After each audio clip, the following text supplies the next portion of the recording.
Salat merupakan rukun Islam yang kedua dan memang satu-satunya ibadah kata para ulama yang Allah Subhanahu wa taala perintahkan kepada umat Islam, umat Muhammad sallallahu alaihi wasallam yang diterima di langit adalah salat. Sementara ibadah yang lain semuanya di bumi. Semulia apapun ibadah itu semuanya Jibril alaihissalam yang membawanya dari langit. Tapi salat Nabi sallallahu alaihi wasallam diundang secara khusus untuk datang ke langit. Dan sudah masyhur kisahnya tentang Isra Mi'raj. Bagaimana Nabi SAW dihibur oleh Allah Subhanahu Wa Taala setelah beliau merasa sedih sekali. Dikenal dengan amal huzun, tahun kesedihan. Karena pada tahun itu Nabi SAW kehilangan dua orang yang dicintainya. Pertama Abu Talib pamannya yang selama ini mendukung dakwanya dan meninggal dalam keadaan kufur. Sementara yang kedua adalah istrinya Khadijah radhiyallahu anha yang sangat luar biasa pengorbanan cintanya, kasih sayangnya, pengorbanan hartanya, dan telah dikarunia oleh Allah Subhanahu wa taala anak dari Nabi yang mulia, 6 orang anak. Akhirnya meninggal pada tahun itu dan dikenal dengan tahun kesedihan. Maka Allah Subhanahu wa taala menghibur Nabi kita Muhammad sallallahu alaihi wasallam dengan dua kejadian besar. Yang pertama kejadian masuk Islamnya jin Nusaybin. Jadi ada jin dari wilayah Irak namanya wilayah Nusaybin. Jumlahnya banyak. Dan jin ini cara berimannya cuma mendengarkan ayat yang sudah beriman dasarnya kepada risalah-risalah Nabi sebelumnya, lalu mereka beriman, lalu mereka langsung menjadi da'i di kaumnya, gitu kan. Kemudian yang kedua kejadian Isra Mi'raj, di mana Nabi SAW dinaikkan ke langit dan menerima perintah sholat. Tentu panjang lebar ceritanya. Yang kita ingin titik beratkan bukan kisah Isra Mi'rajnya, tapi bagaimana Nabi SAW menerima perintah sholat itu di langit dan ibadah yang lain adanya di bumi. Salat ini didefinisikan oleh para ulama adalah gerakan dan ucapan tertentu yang dimulai dengan takbir dan diakhiri dengan salam. Salat sebagaimana kita tahu banyak sekali jenisnya, ada yang wajib dan ada yang sunnah. Kalau yang wajib dimulai dari yang paling afdal adalah 5 waktu salat.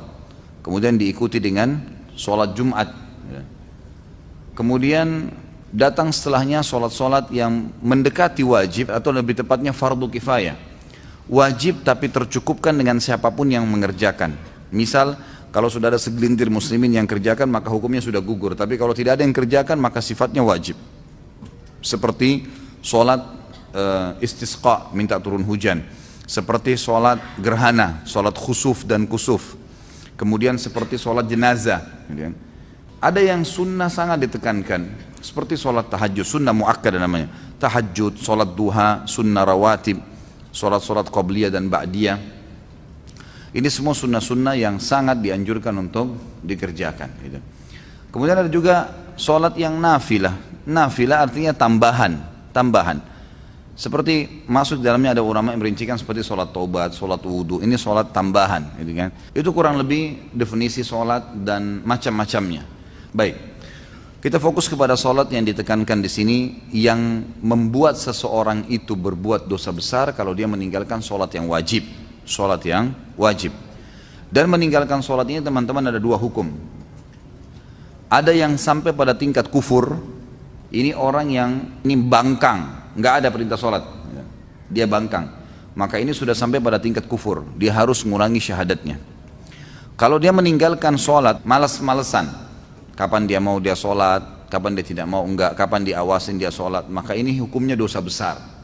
Imam Adz-Dzahabi mengatakan meninggalkan sholat diangkat pertama dalil oleh beliau surah Maryam ayat 59 sampai ayat 60. A'udzu billahi minasyaitonir rajim fa khalafa min ba'dihim khalfun adha'us salata wattaba'us syahawat fasawfa yalqawna gayya illa man taba wa amana wa amila salihan fa ulaika yadkhuluna al-jannata wa la yudhlamuna syai'a. Maka datanglah sesudah mereka, jadi ada orang-orang kalau tidak sholat, maka apa yang terjadi? Akan datang generasi juga yang tidak sholat. Keduanya buruk nih. Pengganti yang jelek akan lahir dari orang-orang yang tidak sholat tadi, karena penggantinya juga generasi mereka nanti akan menyia-nyiakan sholat. Dan akhirnya setiap orang yang menyia-nyiakan sholat akan menuruti hawa nafsunya. Maka mereka kelak akan menemui kesesatan dan kesusahan hidup. Kecuali orang yang sempat taubat, lalu beriman kepada Allah, lalu beramal saleh, maka mereka lah orang-orang yang nanti kalau meninggal akan masuk ke dalam surga dan mereka tidak dizalimi sedikit pun. Allah subhanahu wa ta'ala juga berfirman di dalam ayat yang lain, surah Al-Ma'un ayat 4 sampai ayat 5. A'udzu billahi minasyaitonir rajim, fawailun lil musallin alladzina hum an salatihim sahun. Celakalah bagi orang-orang yang salat. Maksudnya adalah orang-orang yang lalai dari salatnya. Kata ulama tafsir adalah orang-orang yang sengaja menunda-nunda salat sampai keluar dari waktunya.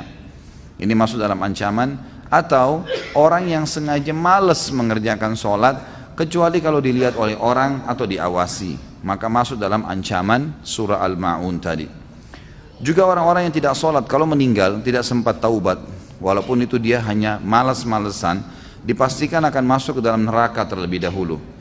Dalam surah Al-Muddathir ayat 42 sampai ayat 43, Allah subhanahu wa ta'ala berfirman, di mana para malaikat penjaga neraka Saqar, ada neraka khusus untuk menyiksa orang-orang yang tidak sholat, namanya neraka Saqar. Dikatakan, ma salakakum fi Saqar, qalu lam naku minal musallin. Para malaikat nanti akan bertanya kepada orang-orang yang masuk ke dalam api neraka tadi, apa yang membuat kalian masuk ke dalam neraka Saqar ini? Maka mereka sendiri menjawab, mengatakan, kami dahulu tidak termasuk orang-orang yang mengerjakan sholat. Nabi kita Muhammad SAW menekankan sekali sholat dan menjadikan tolok ukur kesolehan seseorang dan perbedaan dasar antara keimanan dan kekufuran adalah sholat. Sabda beliau yang beliau sampaikan dalam hadis riwayat Tirmidzi dalam Kitabul Iman, An-Nasai juga menyebutkan dalam Kitabus Sholat dan beberapa perawi hadis yang lain. Kata Nabi SAW, al-ahdul ladzi bainana wa bainahumus shalah faman tarakaha faqad kafar. Perjanjian dan perbedaan dasar antara kita dengan orang-orang yang kafir adalah sholat. Maka barang siapa yang meninggalkannya, dia telah kafir. Maksudnya di sini secara membangkang atau jahdan. Di antara solat-solat itu ada juga hadis yang lain berbunyi, bainal abdi wa bainas syirki tarkus shalah. Hadis ini diriwayatkan oleh Imam Muslim dalam Kitabul Iman. Antara seorang hamba dengan kemusyrikan, dengan dosa-dosa berat yang bisa membuat kekal di api neraka adalah meninggalkan solat. Artinya orang yang rutin menjaga solat, dia akan jauh dari kemusyrikan. Di antara hadis yang lain juga disebutkan, riwayat Imam Ahmad dan Al-Mundhiri juga Al-Baihaqi, dan mereka semua menilai hadis ini sahih. Kata Nabi SAW, man taraka as-salata muta'ammidan faqad bari'at minhu dhimmatullah. Barang siapa yang meninggalkan salat secara sengaja, maka sungguh dia telah mencabut jaminan Allah dari dirinya. Atau dalam makna lain, sungguh jaminan Allah agar dia bisa mendapatkan rezeki pada hari itu, selamat pada saat dia meninggal masuk ke dalam surga, tercabut karena tidak sholat lagi. Kemudian di antara sholat 5 waktu itu, sholat yang paling afdal adalah sholat asar. Sebagaimana Allah subhanahu wa ta'ala menyebutkan dalam Al-Quran, a'udzu billahi minasyaitonir rajim, hafidhu 'alas salawati was salatil wusta wa qumu lillahi qanitin. Jagalah selalu sholat-sholat kalian, terutama yang diwajibkan, terutama ya, lagi ditekankan lagi sholat yang pertengahan. Kata ulama pertengahan adalah asar, yang lebih kuat pendapat adalah asar, karena waktu pagi itu dihitung subuh dan duhur, dan waktu petang dihitung maghrib dan isya, maka asar berada di tengah-tengah. Juga ada hadis Nabi SAW, hadis ini diriwayatkan oleh Imam Bukhari dalam kitab Manaqibus Shalah. Kata Nabi SAW, man fatathu salatul asri habita amalu. Barang siapa yang luput melaksanakan sholat asar, maka dalam bentuk pengingkarannya, memang dia tidak mau sama sekali mengerjakannya, maka amal ibadahnya yang lain akan dihapus atau gugur, akan menggugurkan semua ibadah dia yang lain. Kemudian saya ingin titik beratkan di sini kepada teman-teman, masalah sholat ada juga hal-hal yang ingin saya tambahkan yang harus diperhatikan. Seperti misalnya usahakan selalu sholat di awal waktu. Maksimalkan itu. Jadi usahakan dijadwalkan, ya. Lebih penting, bahkan dijadikan sebagai momen lebih penting daripada makan pada saat kita lapar, yaitu dengarkan azan sudah ada di masjid, terutama bagi laki-laki. Bagi perempuan sudah standby tentu di sejadahnya. Kalau di masjid-masjid, kalau musala kantor, kalau rumah dia di rumah, ya dia di rumahnya, gitu kan. Maka harus maksimal. Usahakan azan, tidak ada aktivitas yang lain. Para sahabat Nabi Ridwanullahi alaihim kalau sudah mendengarkan azan, mereka berhenti dari segala aktivitas, tidak ada lain yang dikerjakan. Mereka langsung menuju ke sholat karena itu panggilan dari Allah. Hadis Bukhari berbunyi, Nabi SAW mengatakan, Pada saat ditanya amal apa yang paling Allah cintai, maka beliau mengatakan as-salatu ala waktiha, salat di awal waktunya. Kemudian hadis yang lain juga, dan saya sarankan teman-teman lakukan walaupun sekali seumur hidup nih.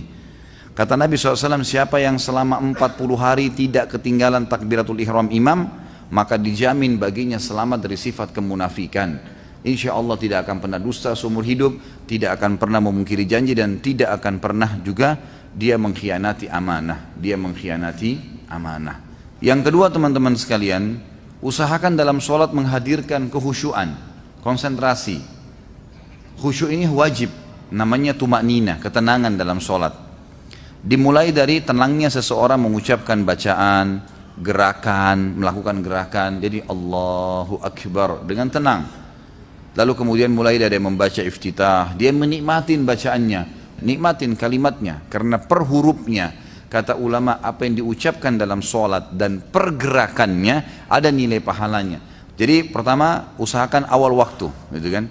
Dan dari 5 waktu sholat ini usahakan 5 waktu sholat semuanya tidak kehilangan, terutama subuh. Subuh itu terutama. Biar tidurnya begadang, bunyiin beker, taruh dekat kuping, gitu kan? Harus saya bangun, gitu kan? Jangan sampai kehilangan. Karena kata Nabi SAW, siapa yang sholat subuh, khusus subuh disebutkan, berjamaah di masjid, dia akan dibawa naungan Allah sampai subuh besok. Nggak akan celaka, nggak akan diganggu orang, dan seterusnya. Gitu kan? Nggak akan diganggu oleh syaitan. Gitu kan? Akan dilindungi, dalam hadis yang dikatakan akan dilindungi dari segala keburukan termasuk syaitan. Yang kedua tadi saya sudah bilang, bagaimana seseorang itu konsentrasi dan khusyuk. Gitu kan? Yang ketiga, melakukan gerakan sholat secara khusus. Kita bahas masalah gerakan sholat sesuai dengan ajaran Nabi SAW. Jadi jangan sampai gerakan sholatnya salah, gitu kan.